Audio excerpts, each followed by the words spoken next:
چند تا نکته رو باید راجع به بازار بورس ایران بدونیم. پشت دستمو داغ کرده بودم که راجع به بازار بورس حرف نزنم. بولد کردنش و آموزش دادنش و اینا شروع میکنن حرف زدن. هر موقع این شکست اتفاق افتاده دوباره پولبک هم داشتیم. همه دولت‌ها این کارو کردن. بورس قرار بسته‌هایی رو بده. بازار بورس چرا خاتمی گذاشت دلار گرون بشه توی دور اولش؟ شاخص 2 میلیون 2 میلیون 100 خورده این. شاید یه جوری فاجعه. دیگه دلار زیر 70 80 تومان بتونیم پیدا بکنیم. کجاست سیگنال ورود بهمون داده؟ اینجا. اتفاق خاص به نظر من فقط یک چیز میتونه باشه که این سناریو رو کنسل کنه.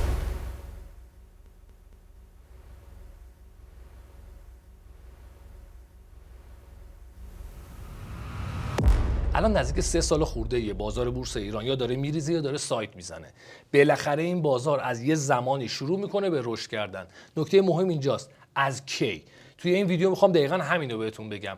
از کی و از کدوم قیمت بازار شروع میکنه به رشد کردن با دلیل و فکت های تاریخی. بریم روی چارت. این شاخص کل بورس ماست از ابتدا تا الان. در تمام طول این زمان در تایم فریم هفتگی هم هست، لگاریتمیه. همیشه ما یک بازه های زمانی داشتیم که بازار یا ریزش میکرده یا ساید میزده. چند بار این اتفاق افتاده، در واقع 5 بار این اتفاق افتاده. هر کدومش البته این اولیه خیلی کوتاه به خاطر اینکه در واقع ما قبل از اون تاریخچه چارت رو نداریم، ولی از این به بعد هر کدوم از اینا نزدیک 2 سال 3 سال، این یکی بیشتر بوده نزدیک 4 سال خورده ای و اینی که الان توشیم نزدیک 3 سال بازار بورس ایران توی رکود بوده. چند تا نکته جالب داره این رکودها که شرایط رو یه خورده خوشبینانه میکنه برای کسانی که میخوان توی بازار بورس ایران سرمایه گذاری بکنن. چند تا نکته رو باید راجع به بازار بورس ایران بدونید. من همیشه گفتم بازار بورس ایران بازار بسیار راحتی برای رشد دادن سرمایه است، اما زمان داره، دکمه آن و آف داره. یه زمانی شما باید وارد این بازار بشین، یه زمانی باید خارج بشید. توی زمانی که بازار داره اصلاح میکنه توی این بازار موندن اصلا عقلانی نیست.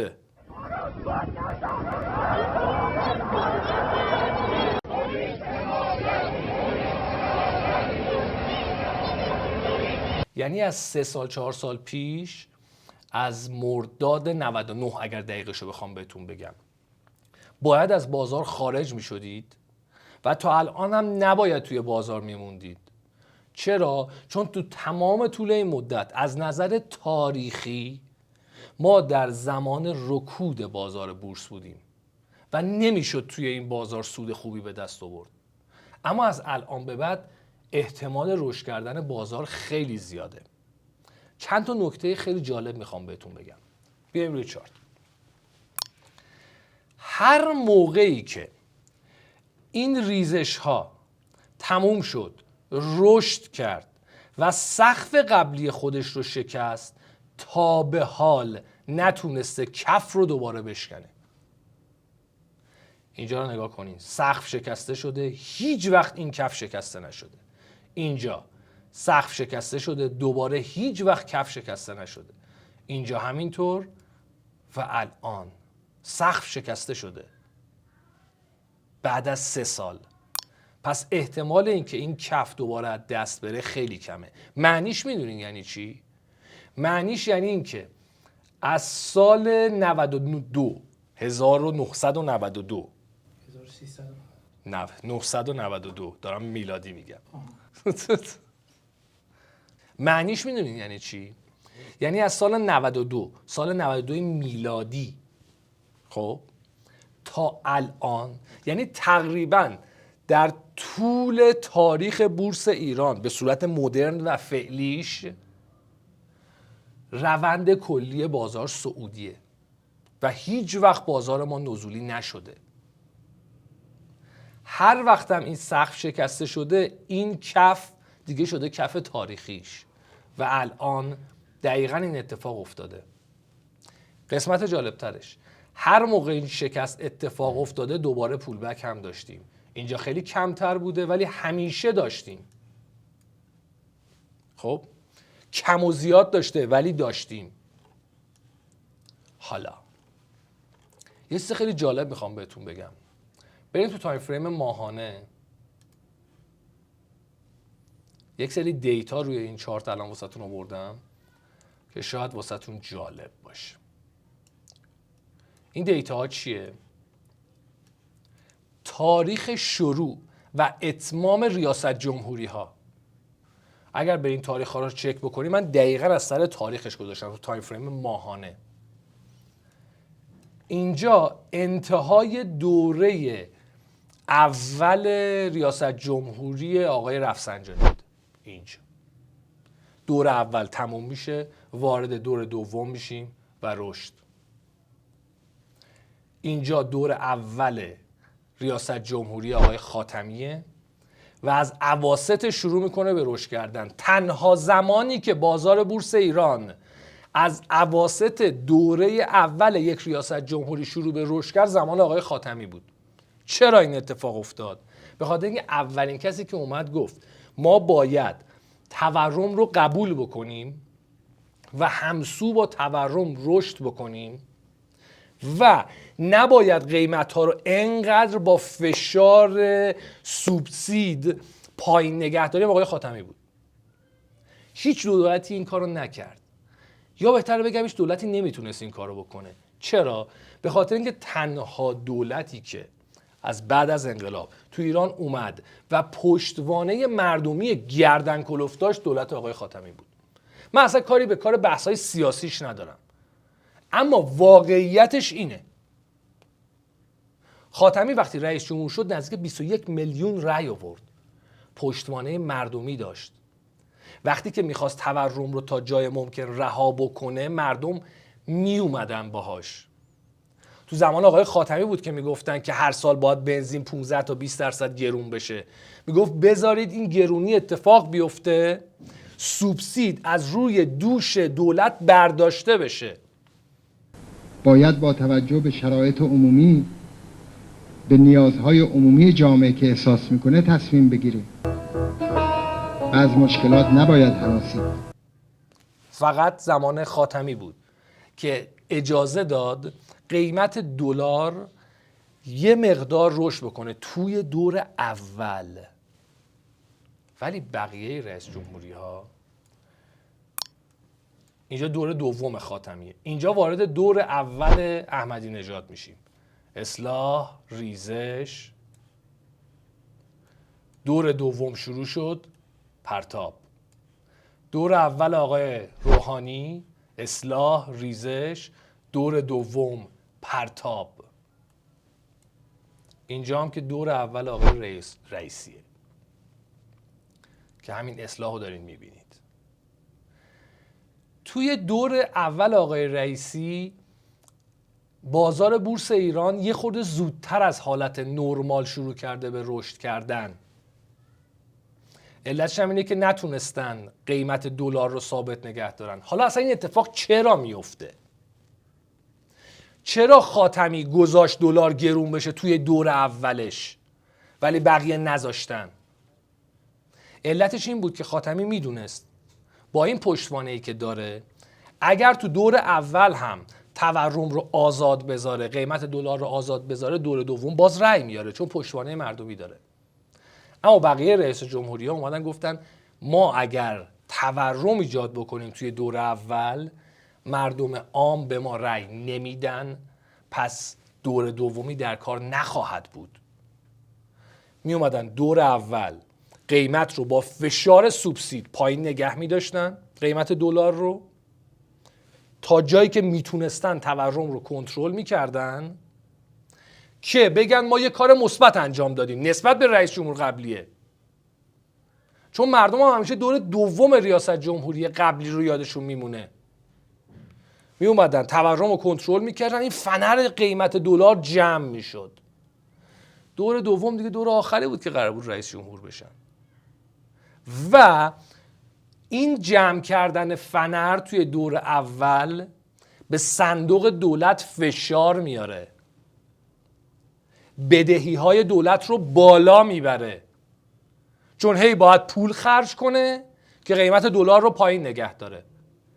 وقتی که میخواد دولت رو تحویل دولت بعدی بده، برای اینکه گندش در نیاد باید مقدار زیادی از بدهی ها رو بذاره سر جاش. بهترین حالتش چیه؟ بیاد از من و شما روی سهام، روی دلار نوسان بگیره. بورس قرار بسته هایی رو بده، بانک ها بسته هایی رو بدن، صنعت بسته هایی رو بده، سرمایه‌گذاری بسته هایی رو بده، حوصله کنن برن تو اینا بخشو بذارن. مردم میتونن در بازار بورس بیان خریدهایی بکنن که برای آیندهشون، برای داراییشون اطمینان بیشتر پیدا بکنن. همه دولت ها این کارو کردن. دور دوم ریاست جمهوری ها همیشه پرواز قیمت دلار داشتیم.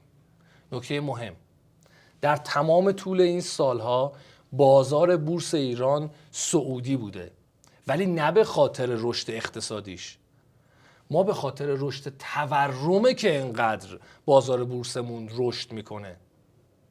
وگرنه خیلی از شرکت ها اصولا باید ورشکسته باشن، ولی چون داراییاشون به خاطر تورم رشد میکنه، این شرکت ها دووم میارن، مثل شرکت های خودرویی. و از الان به بعد جاییه که قیمت ها برای خرید میتونه مناسب باشه. یعنی اگر کسی هستید که میخواین به صورت پله‌ای وارد معامله بشید توی بازار بورس ایران، از الانا دیگه باید به فکرش باشید. هر چقدر این قیمت بیاد پایین‌تر، نزدیک بشه به 1,500,000 یا حتی 1,000,000 که دیگه فکر نمی کنم اصلاً به اون عددا برسیم، شرایط برای ورود به بازار بهتره. حالا همیشه این رو من گفتم، شما وقتی که میخواین روی شاخص هم بفهمین کی به درد معامله کردن میخوره، باید برید و یک سیستم معاملاتی روش پیدا بکنید. حالا الان ما ببینیم روی شاخص کل ما سیستم معاملاتی داریم که به اون سیگنال ورود داده باشه. بریم روی چارت. تایم فریم روزانه. روی تایم فریم روزانه ما یک HD داریم، یا بزرگش کنم که ببینید قشنگ. ما یک HD یا هیدن دایورجنس داریم که نشان دهنده بالا رفتن قیمته. در ضمن یک RD مینور هم داریم. در واقع ما اینجا سیستم معاملاتی HDRD همسو داریم. چرا؟ چون اگر همین رو تایم فریمش رو بکنی 4 ساعته، یک RD ماژور هم داریم. کجاست سیگنال ورود بهمون داده؟ اینجا، این قسمت، این کندل خط تریگر ما رو به وضوح شکسته و ما از اینجا میتونستیم وارد بازار بورس بشیم. واقعا چه بخوای، من خیلی وقت بود که پشت دستم رو داغ کرده بودم که راجع به بازار بورس حرف نزنم. بچه‌ای که از توی اینستاگرام منو دنبال میکنن این رو میدونن و من گفته بودم راجع به بازار بورس ایران اصلا دیگه نمیخوام حرفی بزنم، ولی احساس میکنم که خیلی دیگه نامردی بود که راجبش دیگه هیچی نگم و سکوت بکنم، چون احتمالاً بعد از اینکه این رشدها شروع شد دوباره خیلی‌ها میان و راجب بازار بورس و بولد کردنش و آموزش دادنش و اینا شروع میکنن حرف زدن. خب حالا ما الان این رشد رو کردیم، یک اصلاح داریم. این اصلاح به نظر من تا حدود شاخص 2 میلیون، یعنی 2,100,000 خورده این دیگه، تا حدود 2 میلیون هم میتونه حتی پایین بیاد و به نظر من اگر هم بیاد خیلی خوبه. البته که این منطقه خیلی حساسیه، یعنی 2,050,000 خیلی منطقه حساسیه. به هر حال شما از الان به بعد مجوز این رو دارید که بگردید سهام‌هایی رو که توی کف قیمت‌های خودشون هستند بخرید و بهتون قول میدم اگر اتفاق عجیب و غریبی نیفته، شاخص بورس ما تا 4-5 سال آینده مجبور به پرواز کردن میشه. اتفاق خاص به نظر من فقط یک چیز میتونه باشه که این سناریو رو کنسل کنه: توافق ایران با کشورهای دیگه سر مسائل هسته‌ای به صورت واقعی و طولانی مدت. فقط همین یک اتفاق میتونه جلوی تورم رو بگیره. نمیدونم باید بگم به خاطر اینکه بازار بورس ایران قرار رشد بکنه خوشحال باشین یا ناراحت، انتخابش با شماست. اما تجربه ثابت کرده که هر موقع این اصلاح ها شکسته میشه، حداقل به اندازه کل موج پشت سرش رشد میکنه. یعنی شاخص بورس ایران تا نزدیک 4 میلیون هم میتونه بره و اگر بخواد تا 4 میلیون بره فکر نمی کنم دیگه دلار زیر 70-80 تومن بتونیم پیدا بکنیم. یعنی در واقع دلار 70-80 تومنه که باعث میشه این شاخص تا 4 میلیون هم بخواد بره. یعنی شاید یه جوری فاجعه. حالا در این مورد خیلی خوشحال میشم نظر شما رو هم بدونم. یعنی ترجیح میدید که شاخص بورس ایران بشه مثلا 4 میلیون، 5 میلیون، حتی به قیمت دلار مثلا 70 تومانی، 80 تومانی، یا اینکه نه شاخص بورس همینقدر بمونه ولی دلار هم قیمتش همینقدر بمونه یا حتی بیاد پایینتر؟ چون تا زمانی که قیمت دلار تا 70-80 تومن نره، شاخص بورس ایران هم با اون قیمت ها نمیرسه. پس این دوتا با هم دیگه ربط دارن. نظرتون رو حتما توی کامنت ها به هم بگید. من همیشه باسم توی پیجم فقط آموزش دادم و اصلا ویدیوهای تحلیلی اینجوری نذاشته بودم. دوست داریم ویدیوهای تحلیلی اینجوری توی پیج داشته باشیم؟ حالا راجع به بورس ایران، راجع به فارکس، راجع به کریپتو، من هر چند وقت یه بار یک تحلیل کلی واسهتون بذارم که حدوداً بتونیم بفهمیم بازار در چه شرایطی هستش. کلا از این سبک ویدیوها استفاده میکنید یا نه؟ نظرتون رو راجع به این هم بهم حتما بگید. خیلی خوشحال میشم که این ویدیو رو لایک کنید، کامنت بذارین یا اگر نظری هم دارین کامنتتون حتما بنویسید. در ضمن اگر میخواین ویدیوهای بعدیم رو از دست ندید حتما سابسکرایب کنیم، اون زنگوله رو هم فشار بدین چون ما همیشه لایو ترید هم داریم و احتمال داره که اونها رو از دست بدید. هر جای دنیا که هستید روز و شبتون خوش، سوتون بالا بخیر.